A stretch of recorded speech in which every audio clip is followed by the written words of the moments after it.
வணக்கம் guys, welcome to Mr voice to nine. நம்ம பார்த்துட்டு இருக்கிற web series breathe in Amazon ப்ரைமில் ரிலீஸ் ஆன வெப் சீரிஸ் தான் பார்த்துட்டு இருக்கிறோம். ஸோ ஆல்ரெடி 5 பார்ட்ஸ்க்கு மேலே போட்டிருக்கோம். ஸோ பார்க்காதவங்க டிஸ்கிரிப்ஷனில் லிங்க் கொடுத்துட்றேன், பார்த்துட்டு கூட இதை கண்டினியூ பண்ணுங்கள். இல்லை ப்ரோ, எனக்கு பார்க்குறதுக்குலாம் நேரம் இல்லை அப்படியே நீங்கள் இந்த கதையை கண்டினியூ பண்ணுங்கள், சிம்பிள் ஸ்டோரி சொல்லிடுங்கன்னா அதையும் சொல்லிடுறேன். ஸோ அந்த வெப் சீரிஸோட சிம்பிள் ஸ்டோரி என்னென்னு கேட்டிங்கன்னா, இதில் மாதவன் ரோல் ப்ளே பண்ணியிருக்கிறாரு. ஸோ இதில் அவரோட பையனுக்கு உடம்பு சரியாக போயிடுது. ஸோ அவரோட பையனுக்கு சரி மருத்துவ உதவிக்காகவும் டோனர்ஸுக்காகவும் உடல் உறுப்பை தானம் பண்ணுறவங்க மூலமாக கான்டாக்ட் பண்ணி தன்னோட பையனை காப்பாற்றுறதுக்காக போராடுறாரு. ஒரு கட்டத்தில் நான் இப்போ பையனுக்கு நிலைமை ரொம்ப மோசமாக போயிடுது.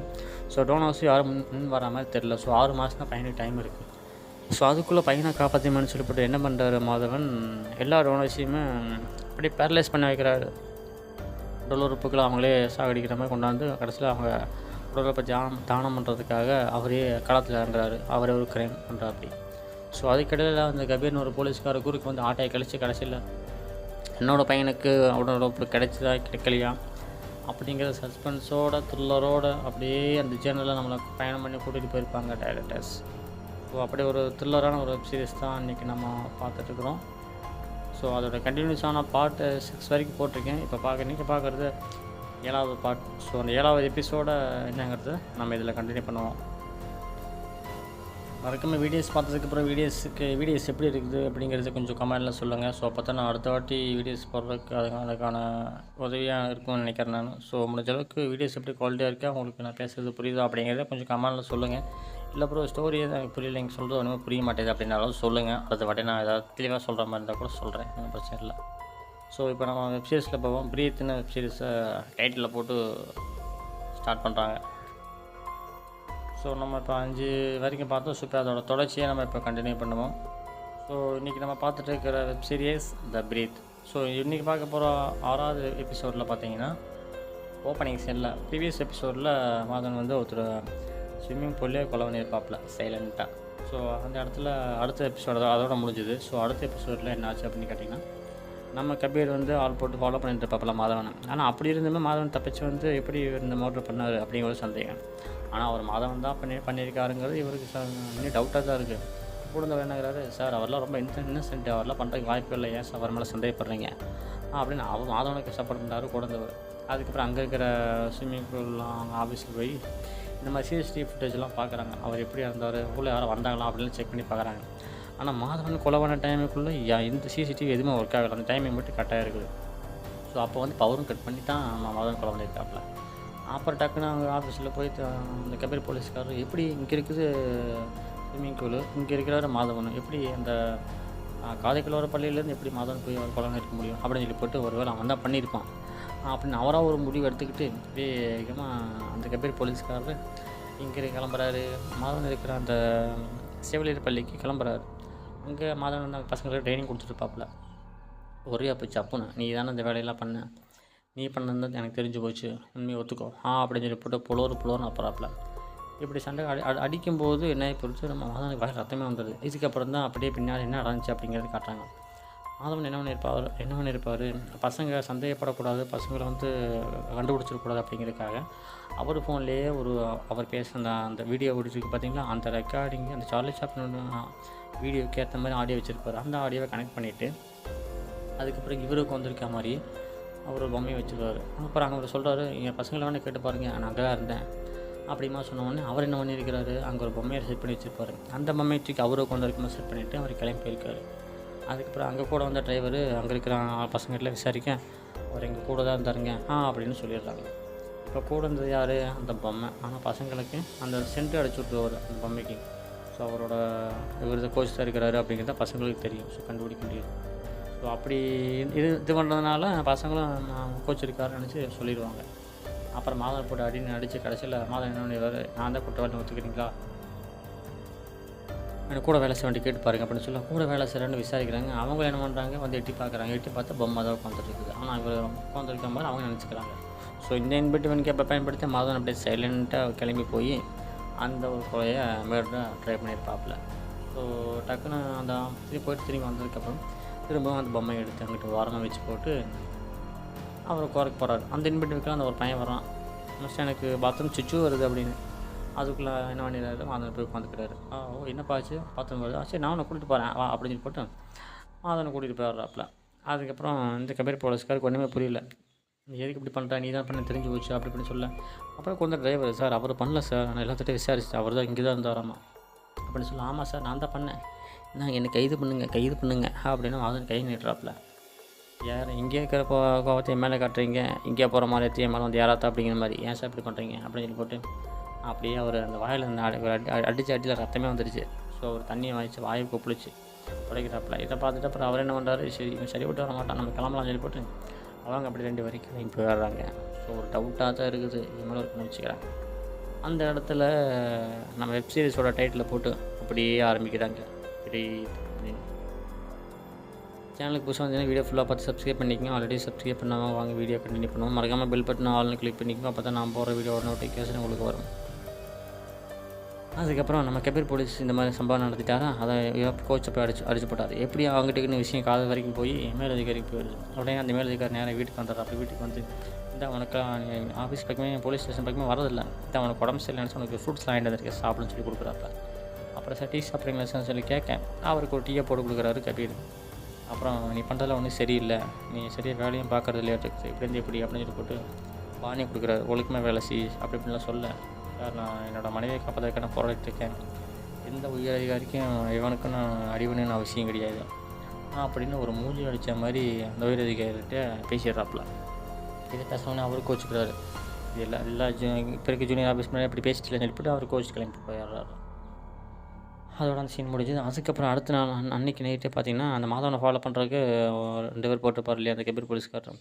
உடனே அவருக்கு ஃபோனை போட்டு நீங்கள் யார் வேலை சொல்கிற வேலை செஞ்சுருக்கீங்கன்னு நல்லா தெரியும், உடனே கிளம்பிவாங்கன்னு அந்த உயரதிகாரி வந்து இவங்களுக்கு ஃபோனை போட்டு சொல்ல. உடனே கவர் அப்படியே 2 அங்கிட்டு பிரிஞ்சு போயிடுது. இந்த பக்கம் மாதவன் தனியாக வந்துடுறாப்புல. இப்படி வந்து கதவை சாய்ச்சி வண்டி ஓரமாக நிப்பாட்டிட்டு திரும்புறாரு. திரும்பி பார்த்தா அவரோட பையனுக்கு ட்ரீட்மெண்ட் கொடுத்து டாக்டரம்மா.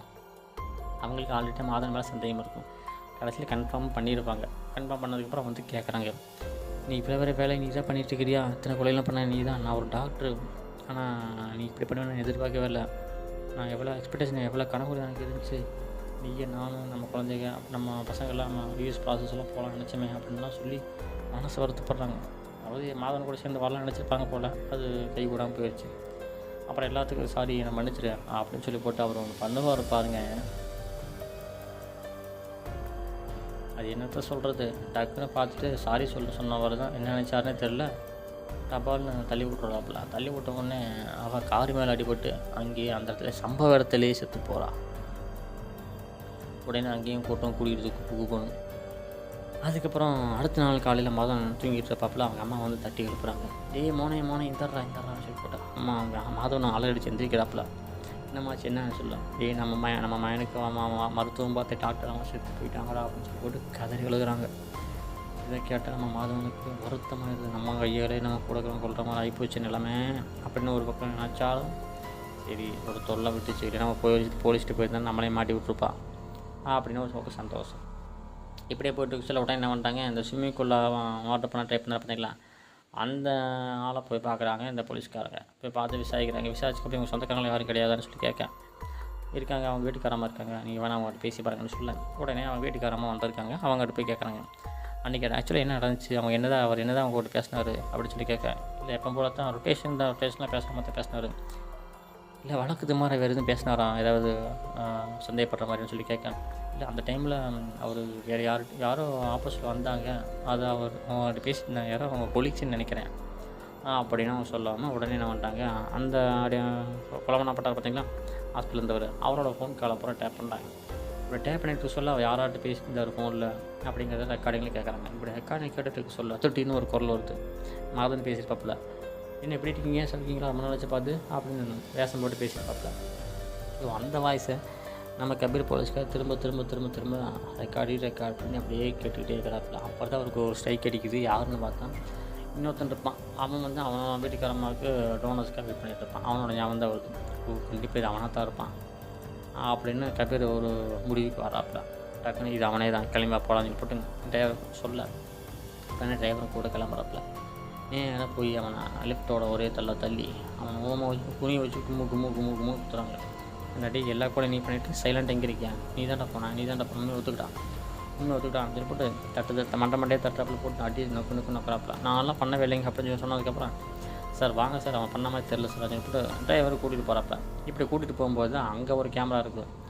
ஸோ அந்த கேமரா ரெக்கார்டாக இருக்கும்போது வெளியே வந்தானா இல்லையா அப்படிங்கிறது. உடனே அந்த கேமராவில் போய் செக் பண்ணி பார்க்கலாம்னு சொல்லி போட்டு அங்கே இருக்கிற கேமராவில் அந்த கம்பேர் போலீஸ்கார் செக் பண்ணி பார்க்குறாரு, இவன் தான் போய் கொலை பண்ணானா அப்படின்னு. அதில் பார்த்தா காரு கிளம்பி போயிருக்கும். ஆனால் அவரை மாதிரியே செட் போட்டு போயிருப்பான். டெக்கின் பண்ணிவிட்டு நம்ம மாதன் போயிருப்பாப்பில். இவனை மாட்டி விடுறதுக்காக மாதன் போட்ட ஒரு ஸ்கெட்சு. ஸோ அது தெரியாமல் இவன் மாட்டிக்குவான். அப்போ உடனே சொல்ல, நீ பார்க்காம அது யாரை பண்ணதை பணம் சொல்லிட்டு ஒரு சாப்புன்னு அப்பி அவனை தரத்தாரன்னு இழுத்துட்டு போகிறாரு கபீர் போலீஸ்காரர். இப்போ இழுத்துட்டு போக சொல்ல, சார் நான் குற்றம் பண்ணவே இல்லை, என் மேலே பழி போட்டு கூட்டிகிட்டு போகிறீங்களே, இது என்ன சார் நியாயம் அப்படின்னு சொல்லி அவன் கேட்க, அதெல்லாம் எனக்கு தெரியாதா, நீ இதான் பண்ணியிருக்கேன், எனக்கு நல்லா தெரியும் அப்படின்னு சொல்லிட்டு இருக்க சொல்ல, திடீர்னு ஒரு ஃபோன் வருது. யாருன்னு பார்த்தா இப்போ இழுத்துட்டு போகிறாங்க பார்த்தீங்களா, அவனோட வக்கீல் போலீஸ் ஸ்டேஷனில் வக்கீலுக்கார உட்காந்துருப்பார் போல். சம்மந்தம் இல்லாமல் இழுத்துட்டு போகிறான்னு சொல்லி சந்தேகப்பட்டு. இவன் வந்து பார்த்திங்கன்னா மிகப்பெரிய ஐடியில் பெரிய ஆளாக இருக்கிறான். ஸோ மிகப்பெரிய கை போல். அதனால் நிறைய பேருக்கு ஃபோனை போட்டு அவரோட ஒழுக்கு பண்ணி 10 நிமிஷம் ஸ்டேஷனில் இருக்கிறேன், இல்லைன்னா அவனை சஸ்பெண்ட் பண்ணிடுவேன்னு சொல்ல, உடனே பேர் மண்டாயிரார் என்னடா பண்ணுறது அப்படின்னு தெரியாமல் முழிக்கிறாப்புல. சஸ்பெண்ட் பண்ணாலும் பரவாயில்ல, நீங்கள் வண்டி அங்கே விட நம்ம இடத்துக்கு விடுன்னு சொல்ல, உடனே வண்டி திரும்புது. இவர் திரும்ப ஃபோன் பண்ணுறாப்புல. ஆனால் அவர் ஃபோனை எடுக்கவே இல்லை, சுவிட்ச் ஆஃப் பண்ணிட்டார் போல் பேர். நேராக ரூட் மாறி போகுது. உடனே என்ன ரூட்டு மாறி கூட்டி போகிறேன் ஸ்டேஷன் இல்லையா அப்படின்னு சொல்லி கேட்குறேன். கூட இருக்கிறவங்க கேட்குறான், எல்லாம் சரியான ரூட்டில் தான் போயிட்டு இருக்கிறோம், நீங்கள் ஒரு நேரம் பேசாமல் போகிற அப்படின்னு அவனை மிரட்டி சில மாதிரி கெட்டவாத்தியில் போட்டு உட்கார சொல்லிடுறாப்புல. உட்கார முடிச்சதுக்கப்புறம் அங்கே வீட்டில் வந்து நிறைய பேர் போட்டு விழுந்து வெளுக்கிறாப்புல. ஒத்துக்கோ நான் வண்டி ரத்தம் வர அடிக்கிறாப்புல. இதை பார்த்துட்டு கொடுத்தாவன், சார் கொஞ்சம் மெல்லடிங்க சார், அவனுக்கு சொல்கிறதுக்கு உண்மையை சொல்கிறதுக்கு டைம் கொடுங்க சார் அப்படின்னு அவன் சொல்ல, அவனால் முடியல, தலை தொங்கிருச்சு. அப்புறம் ஒரு கட்டத்தில் கையில் இருக்கிற வாட்சில் கழட்டி போட்டு அடிக்கிறாப்புல. டம்மனு கீழே வந்துடுறான். உள்ளதுக்கப்புறம் டயர்டாகி போய் தண்ணி கொடுக்குறாப்புல. தண்ணியை குடிச்சு திரும்ப அடிக்கலான்னு யோசிக்கிறாப்புல. உடனே அவன் சொல்கிறான், அடி வாங்கினவன், சார் நான் வேணால் உண்மையை ஒத்துக்கிறேன், நீங்கள் யாரை சொல்லிங்கன்னா ஒத்துக்கிறேன், நானே சுகர் பேஷண்ட், எனக்கு பிபி ப்ரெஷர்லாம் இருக்குது, வேறு என்னால் தாங்க முடியாது சார், நான் ஒத்துக்கிறேன் சார் அப்படின்னா இவன் அடிக்கிற அடி தாங்க முடியாமல் ஒத்துக்கிறான். ஸோ இதுக்கு மேலே கபீருக்கு சரின்னு விட்டுறான். சரி வந்தால் குற்றவாளி அப்படின்னு சொல்லிட்டு முடிவு பண்ணி அவனை அப்படியே சட்டையோட தூக்கிட்டு கிளம்பி கூட்டிகிட்டு போகிறாங்க. அப்புறம் எந்த ஒரு டவுட்டாகவே இருக்குது கபீருக்கு. அதுக்கப்புறம் நேராக அந்த போலீஸ் இன்வெஸ்டிகேஷன் ஆஃபீஸர் வந்து நேராக இங்கே கம்ப்ளைண்ட் பண்ணுறாப்புல, என்ன பண்ணிட்டு இருக்கிறீங்க, இவன் தான் மோட்டர் பண்ணியிருக்காங்க விஷயம் எனக்கு வெளியே சொல்லக்கூடாது அப்படி இப்படின்னு ஏகப்பட்ட பஞ்சாயத்து போகுது. அப்புறம் கபீர் மேலே ஏகப்பட்ட குற்றச்சாட்டு வருது. அப்புறம் கடைசியில் அவரோட ஒரு அதிகாரி தான் பிஎஸ்சி கம்ப்ளைண்ட் பண்ணுறாப்புல, குற்றவாளியை நாங்கள் கண்டுபிடிச்சிட்டோம், கொலகாரனை கண்டுபிடிச்சிட்டோம், அது யாருன்னு நாங்கள் சொல்ல விரும்பலை அப்படிங்கிற மாதிரி முடிக்கிறாங்க. இது எல்லாத்தையும் மாதவன் அப்படியே செய்தியில் நியூஸை வந்து டிவியில் பார்க்குறாப்ப. பார்த்தோன்னே அவருக்கு ஒரு சந்தோஷம். சரி நம்ம நினச்சி வேற ஒருத்தனை பிடிச்சி போயிட்டாங்க, அப்போ நம்ம ஃப்ரீ ஆகிட்டோம், ஸோ நாம் எஸ்கேப் ஆகிட்டோம், நீ நம்மளை யாரும் தேட மாட்டாங்க அப்படிங்கிற மாதிரியே அவர் ஃப்ரீயாக போயிடுறாப்புல. அப்புறம் உடனே வீட்டில் அவங்க அம்மா இருப்பாங்க பார்த்தீங்களா, அவங்க ஏகப்பட்ட வேலையை போட்டு இழுத்து போட்டு செய்வாங்க. ஸோ இதை பார்த்த மாதிரி நம்ம ரொம்ப ஸ்ட்ரெயின் பண்ணிக்காதீங்கம்மா, ஒன்றும் பிரச்சனை இல்லை, நீ மெல்ல பாரு, நான் பையனை பார்த்துக்கிறேன் அப்படின்னு சொல்லப்பட்டு பையனுக்கு சாப்பாடு ஊட்டி இருக்கும்போது பையன் கேட்குறான், என்னப்பா நீங்கள் ஓகே தானே, ஒன்றும் பிரச்சனை இல்லையா அப்படின்னு சொல்லி கேட்க, நான் ஓகே தான் கண்ணா, ஒன்றும் பிரச்சனை இல்லை, நீ சில காலங்களில் உனக்கு சரியாகும், நீ நல்லா இருப்ப, நீ உனக்கெல்லாம் எந்த பிரச்சனையும் இல்லாமல் நீ சந்தோஷமாக இருப்பா கண்ணா அப்படின்னு கட்டி தெளிவி தன்னோட பையனுக்கு ஒரு மொத்தத்தை கொடுக்குறாரு மாதம். அதோட அந்த சீன் முடியுதுங்க. இப்போ அடுத்த சீன் போவான். இப்போ என்ன ஆகி போச்சு, போலீஸ் ஸ்டேஷன் ஆஃபீஸில் நம்ம கபீரை பாம்பேக்கு தூக்கி அடிச்சிட்டாங்க. ஸோ அவர் மூட்டை முடிச்சுலாம் கட்டிட்டு அவர் கிளம்புறாப்புல, இதுக்கு மேலே இங்கே இருக்கக்கூடாதுன்னு கேஸையும் க்ளோஸ் பண்ணியாச்சு. அதுக்கப்புறம் அவங்களோட வீட்டுக்காரம்மா வீட்டுக்காரம்மா இருக்காங்க பார்த்தீங்களா, அவங்கள போய் பார்த்து கேட்குறாங்க, இந்த மாதிரி கொலகாரன் கதை நீங்கள் என்ன சேவ் பண்ணுற கதை நீங்கள் சொல்லியிருக்கிறீங்க, நான் தான் கேட்கவே இல்லை, என்ன மன்னிச்சிருங்க அப்படி அப்படின்னு சொல்லி போட்டு அவங்க 2 பேரும் மனசை விட்டு பேசிக்கிறாங்க. இதுதான் டைவர்ஸ் கேட்டிருப்பேன் நம்ம கபீர், அதில் பார்த்து அதுக்குள்ள முரண்பாடில் தெரிவிச்சுட்டு இப்போதைக்கு நம்ம ஒன்று பேசிக்கணும் மன்னிப்பு கேட்டுட்டு கிளம்புறாங்க நம்ம கபீர். சரி வேலை முடிஞ்சுது அப்படின்னு சொல்லி போட்டு தப்பாக புரிஞ்சிருப்பாப்பா, என்னோட கணவராக இருந்தாலுமே தப்பாக புரிஞ்சிருப்பான். உடனே அவளுக்கு போட்ட ஆளுகள்லாம் போலீஸ்காரெல்லாம் இல்லை நீங்கள் கிளம்புங்க அப்படின்னு சொன்னதுக்கப்புறம் அவங்களே கிளம்பிடுவாங்க. அதுக்கப்புறம் டக்குன்னு கிளம்பும்போது கபீருக்கு ஒரு ஸ்பார்க் அடிக்குது. நான் இவனுக்கு ஃபோன் பண்ணி அவங்க சாரி சொல்லுவாங்க சொல்லப்பட்டு உடனே அவருக்கு ஃபோனை போட்டு இந்த மாதிரி நான் தான் பேசுகிறேன், நிப்செட்டர் பேசுகிறேன், அந்த மாதிரி பண்ணதுக்கு சாரி மன்னிச்சிருங்க, நான் அந்த மாதிரி ஸ்கூலில் வந்து உங்களை அடிச்சிருக்கக்கூடாது அப்படின்னு சொன்னதுக்கு இட்ஸ் ஓகே சார் பரவாயில்லன்னு சொல்ல, அதுக்கப்புறம் சரி நான் எனக்கு டைம் ஆச்சு நான் கிளம்புறேன் அப்படின்னு சொல்லி, நிப்செட்டர் சார் நீங்கள் என்ன கிளம்புறீங்களா இங்கே வெளியில், ஆமாம் எனக்கு ட்ரான்ஸ்ஃபர் கொடுத்தாங்க நான் பாம்பே போகிறேன் அப்படிங்கிற மாதிரி எப்படி சொல்கிறாப்புல. இது கேட்ட உடனே நம்ம மாதவனுக்கு ஒரே சந்தோஷம். அப்புறம் உடனே கார் எடுத்து ஏன்னு கிளம்புறது. அந்த சீனை முடிஞ்சதுக்கப்புறம் அடுத்த சீன் காட்டுறாங்க, அது அங்கேயே தான் காட்டுறாங்க. அதுக்கு பக்கத்துலேயே தான் மாதம் என்ன பண்ணுறாரு, ஃபோன் பேசிட்டு இருக்கிறாப்புல. எதுக்காக அடுத்த டார்கெட்டு அவங்களோட வீட்டுக்காரம்மா. ஸோ அப்படியே பின்னாடி நின்று ஃபோட்டோ காட்டுறாங்க. போன இடத்துல மாதவன் அப்படியே ஃபோட்டோ பிடிக்கிறாப்புல. பிடிச்சி அவன் அப்போ தான் அங்கேருந்து வெளியே வரான். ஸோ கபீர் போனது கூட போயிருக்காரு. அதெல்லாம் பார்த்து ஃபாலோ பண்ணிட்டு தான் இருக்கிறாரு போல இருக்குது. ஸோ தன்னோட குற்றப்பாளி அப்படியே மறைச்சி பார்க்குறாரு அந்த பொண்ணை.